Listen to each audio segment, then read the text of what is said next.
A freshman student left a dorm and headed for the library, but she never made it there. What happened next became one of the biggest investigations in the city's history, and before long, the case reached the federal level. Even with every major law enforcement agency in the state working to find answers, investigators still couldn't crack the case. Until a chain of strange and unexpected events finally led them to the shocking truth.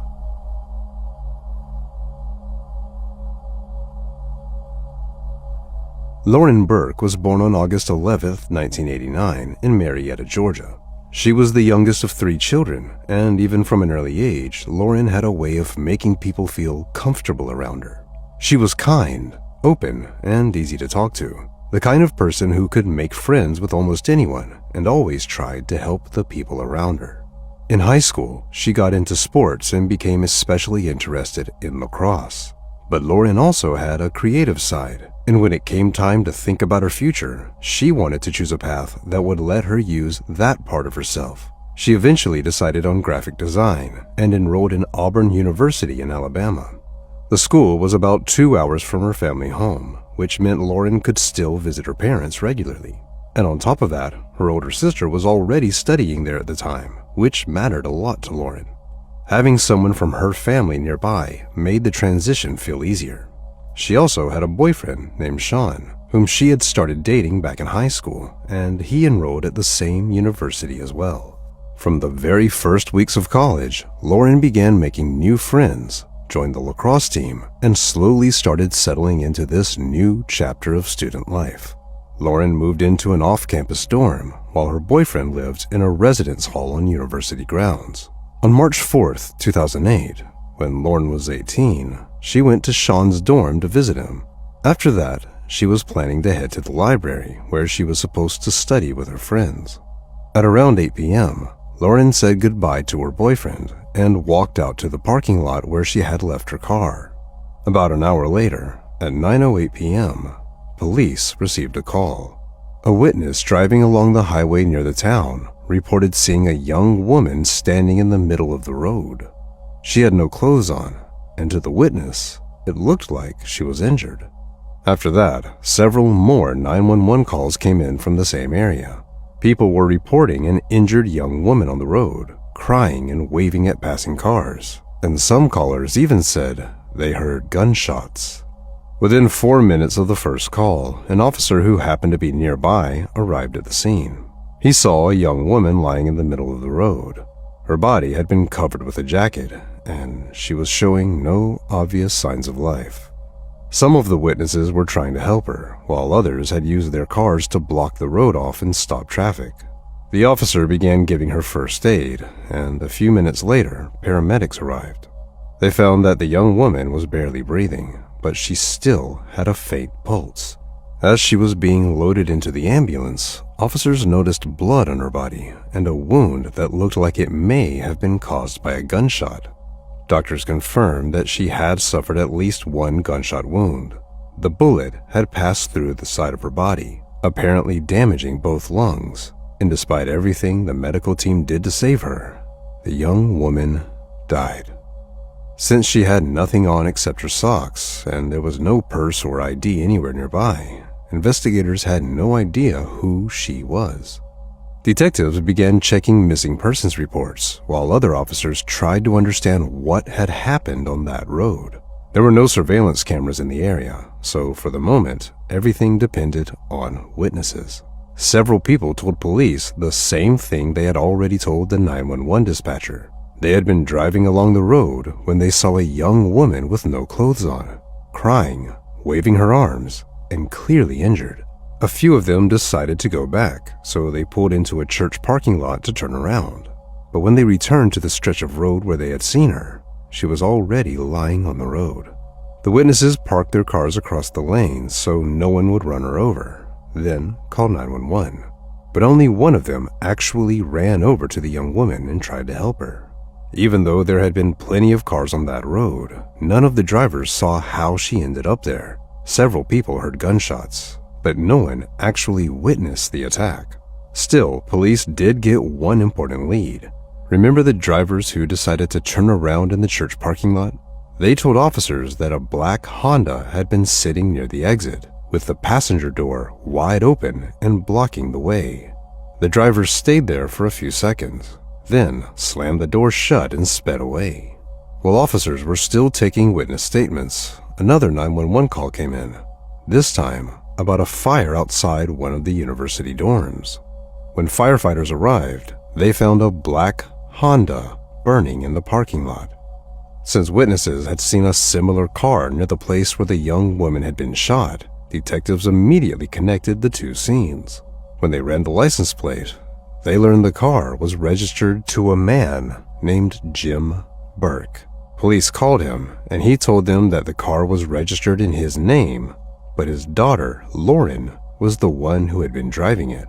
He also said she was a student at Auburn University, and detectives immediately began wondering whether she could have been the young woman who had died on the road.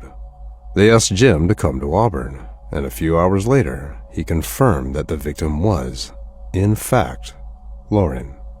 Now that investigators knew who she was, they began reconstructing the timeline of that evening, trying to understand what had happened to her. After speaking with her boyfriend, detectives learned that Lauren had left his dorm at around 8 p.m. Her car was parked nearby, and she was supposed to drive to the library where her friends were waiting for her, but she never showed up. Before long, they started to worry and tried calling her, but Lauren didn't answer. Sometime later, she finally picked up a call from one of her friends.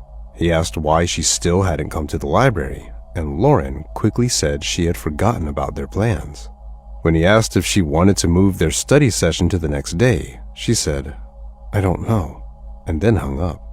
From the sound of it, Lauren was in the car, and at the time, neither her boyfriend nor her friends thought too much of the call. Meanwhile, the medical examiner confirmed what investigators had already suspected. Lauren had been shot. The bullet had passed through both lungs, causing severe internal bleeding, and with an injury like that, she had almost no chance of surviving. But that was not the only thing they found. Her body was also covered in abrasions, and experts believed she may have jumped from a moving car. Inside her black Honda, which had burned almost completely, investigators found a .38 caliber bullet, along with the remains of clothing that appeared to belong to Lauren, as well as other personal items. So detectives began to form a rough picture of what may have happened. Most likely, Lauren had been abducted by an unknown attacker after leaving her boyfriend's dorm and walking to her car. Maybe he had been waiting somewhere nearby, or maybe he had somehow gotten inside the vehicle. After that, he may have threatened her with a gun, taken the wheel, and driven her out of town. Since about an hour passed between the time Lauren left the dorm and the first 911 call, the attacker must have spent some time driving her around or sitting somewhere in a parking lot, because the direct route from the dorm to the place where Lauren was found would have taken no more than 15 minutes. Because Lauren had no clothing on except for her socks, detectives initially wondered whether the attacker had sexually assaulted her. But the medical examiner found no evidence of that.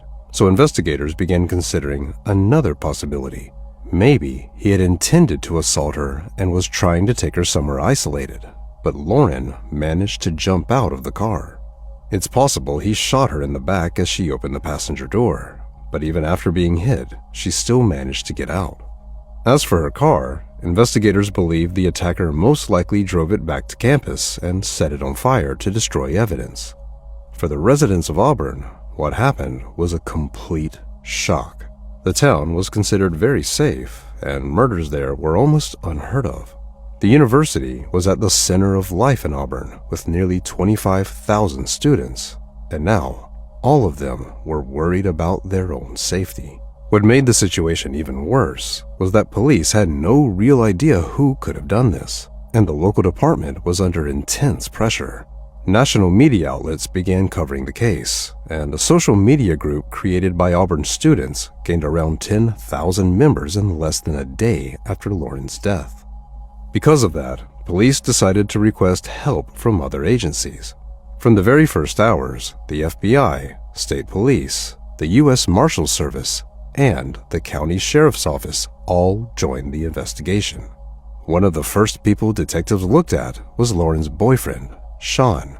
They learned that the two of them had argued that evening, but Sean insisted it had not been anything serious, and that small arguments like that happened between them fairly often. Police checked his alibi and confirmed that Sean clearly could not have abducted Lauren and driven her out of town, so he was removed from the suspect list. But Sean himself still blamed himself for her death, because that night he had not walked her to her car. He could never have imagined that something terrible could happen to her on campus. And after Lauren died, he could not stop punishing himself for it. Before long, police started looking at another possible suspect. As we remember, one of the witnesses had covered Lauren with his jacket and tried to help her before paramedics arrived. But then, that man simply left the scene, leaving his jacket behind with her. When the first officer arrived on that road, the man was still there. But after Lauren was taken away in the ambulance and officers began speaking with witnesses, he was nowhere to be found. Police started trying to figure out how to identify him, but before long, the man came to the station on his own. This happened around midnight on the same night Lauren was killed, and the police department had not even yet announced that they were looking for him. He turned out to be a student at the same university. According to him, he had not left the scene because he had anything to hide. He explained that he had stopped to help Lauren and covered her with his jacket, but once paramedics arrived, he stepped aside and waited. It was cold outside, and without his jacket, he started freezing. Thinking there was nothing else he could do, he just went back to his car and left. Only after he got home and told his girlfriend what had happened did she tell him to go to the police and give a statement. Detectives checked every step he had taken that evening and confirmed that he could not have been the abductor, so he was also ruled out as a suspect. Police also spoke with witnesses who had been on campus around the time Lauren's car was set on fire, but those interviews didn't give them much. No one had seen anything clearly suspicious. A few people only remembered smelling a strong odor of gasoline several minutes before the fire started. At the same time, the media began spreading the idea that Lauren's murder might be connected to another unsolved case. 2 years earlier, in 2006, a student at the same university named Lori Slazinski had disappeared without a trace, and her car was later found burned on the edge of town. That case had remained unsolved ever since, and now, after Lauren's murder, reporters could not ignore the striking similarities between the two incidents. But even that was not the end of it. The very next morning, a student from North Carolina named Eve Carson was abducted, and later, her car was found abandoned. The detectives working that case immediately contacted their colleagues in Alabama, who were investigating Lauren's murder. They considered the possibility that after killing Lauren, the same person may have headed north and abducted another student. But that theory fell apart quickly. The two cities were at least a 7-hour drive from each other with no stops, and the crime happened only 8 hours apart. So the chance that the same person was responsible seemed extremely unlikely, and investigators moved away from that theory. Still, connections like that only made the public more focused on what was happening, and before long, Alabama's governor made a statement about Lauren's case. He announced a $10,000 reward for information and promised to provide law enforcement with every available resource. Police were getting a lot of tips, but none of them brought them any closer to finding the person responsible. The search for new evidence wasn't getting them very far either. Crime scene technicians carefully examined what was left of Lauren's car, but they couldn't find a single fingerprint or DNA sample because the fire had destroyed almost everything. Still, they noticed one detail that stood out. Among Lauren's belongings inside the car, they found burned pieces of her wallet and purse, but there was no sign of her bank cards. Detectives immediately contacted the banks where Lauren had accounts and requested activity records from her cards. The first thing they saw was that one of her cards had been used at a gas station just minutes after witnesses saw Lauren on the road. Someone had bought gas at a station located along the route from that highway back toward the university campus. But that wasn't the only transaction. Shortly after police began following the bank card lead, they were notified about another use of Lauren's card. This time, in Virginia. Someone had bought gas at a station near the Alabama border, and this time, police were able to get surveillance footage of the person using it. There was, however, one frustrating problem. The image quality was terrible. Detectives couldn't make out much, except that the person using the card appeared to be a young black man. Even so, they now knew the killer had likely crossed into another state, so they shared that information with their colleagues in Georgia. Detectives were trying to figure out who he was, though every possible lead seemed to hit a dead end. But then, they received a call they never saw coming, and it changed the direction of the entire case. While all of this was happening, police in Georgia had been working their own investigation into a string of robberies that appeared to have been committed by the same person. On March 5th, the day after Lauren was killed, a man ran up to a woman in the parking lot of a nursing home, pointed a gun at her, and demanded that she hand over her valuables. The next day, a similar incident happened in a nearby town. This time, a man matching the same description approached a woman in a store parking lot, pointed a gun at her child, and demanded money. The victims described him as a young black man, but police still had no way to identify him. Then, the very next day, he struck again, and this time, he made a serious mistake. The attacker ran up to a 72-year-old woman in a Walmart parking lot, hit her in the head with a gun, and forced her into her own car before trying to drive away. But he quickly realized a witness had seen what was happening and was running after the vehicle. At that point, the attacker jumped out in the parking lot, got into another car, and drove off. This time, detectives got surveillance footage that captured the man's vehicle. When they ran the license plate, they learned that the car was registered in Lee County, Alabama, right near the Georgia border. Police contacted their colleagues in Alabama, and those officers told them that a few days earlier, they had handled 2 similar robberies. Detectives in both states sent out alerts for the suspect's car and began figuring out their next move. But just 30 minutes later, the case took an unexpected turn. A patrol officer in Phoenix City, Alabama, right on the Georgia border, pulled a car over for speeding. After running the plates, he realized the vehicle was wanted in connection with the robbery spree. The officer asked the driver to step out and told him he was going to call investigators to the scene so they could ask him some questions. The driver got out of the car, but almost immediately, he suddenly attacked the officer and knocked him to the ground. Then he jumped back into his car and took off. The officer called for backup, and police launched a tense chase. The suspect tried to outrun police at high speed, swerving off the road and cutting off other cars along the way. At some point, officers also saw him throw something out the window that looked like a gun. The chase continued until his car suddenly came to a stop, and the suspect took off running toward the woods. But officers caught up with him, and he was arrested. The man turned out to be 23-year-old Courtney Lockhart. He was taken in for questioning, and his car was turned over to forensic investigators. Almost as soon as detectives began questioning him, Courtney confessed to the string of robberies. But he blamed everything on PTSD, which he said he had developed during his military service overseas. Investigators learned that he had served in Iraq, but had later been kicked out of the army after a long list of disciplinary problems. He used drugs, got into fights, and at one point, even attacked a superior officer. So at that point, investigators had a confession to the robberies, and they thought their work was almost done. In reality, though, this was only the beginning. While detectives were questioning Courtney at the station, forensic investigators were searching his car, and very quickly, they found an iPod and a phone.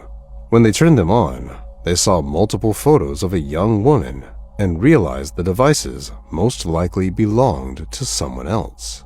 By that point, police in Georgia had already heard about Lauren's murder, but they weren't completely sure what the victim looked like.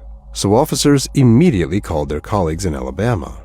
Those investigators then contacted Lauren's sister, and she confirmed that Lauren had owned a phone and an iPod of those exact models. At that point, the detectives working Lauren's case immediately headed to Georgia, while forensic experts continued reporting more discoveries from Courtney's car.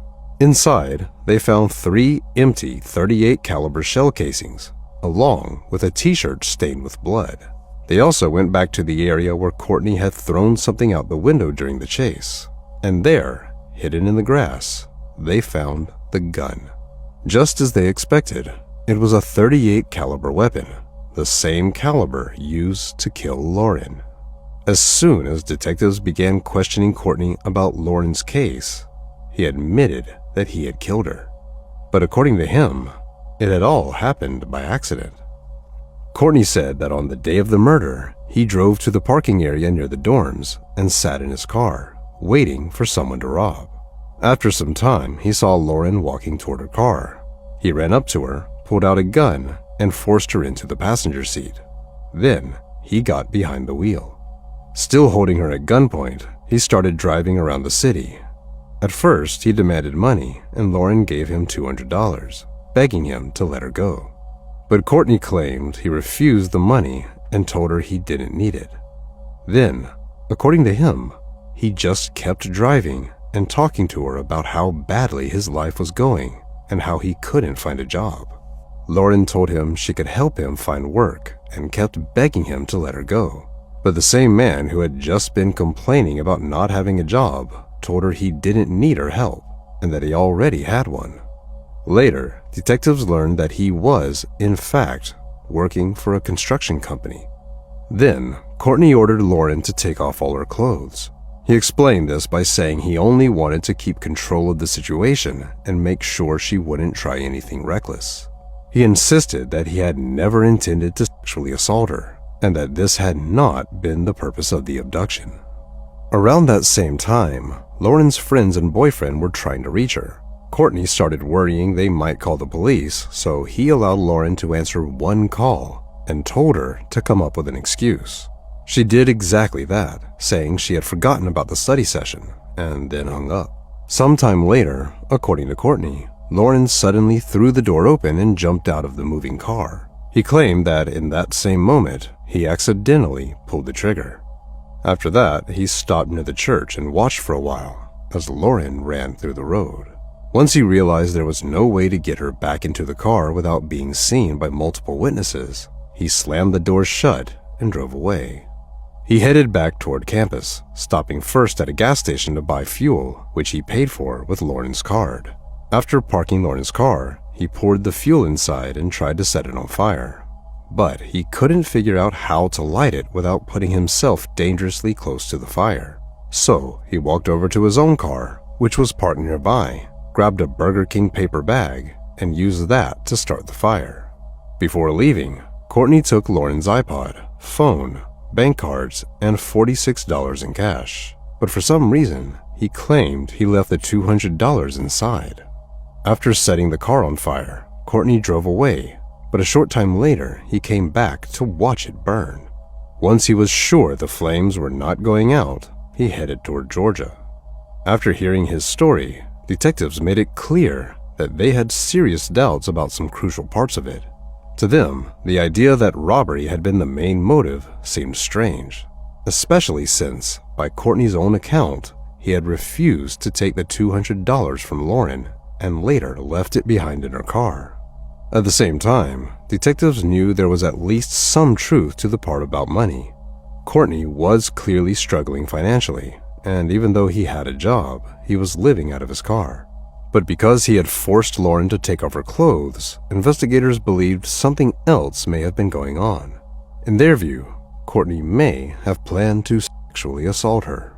It was possible that, at first, he really had only been looking for someone to rob. But after he came across Lauren, his plans may have changed.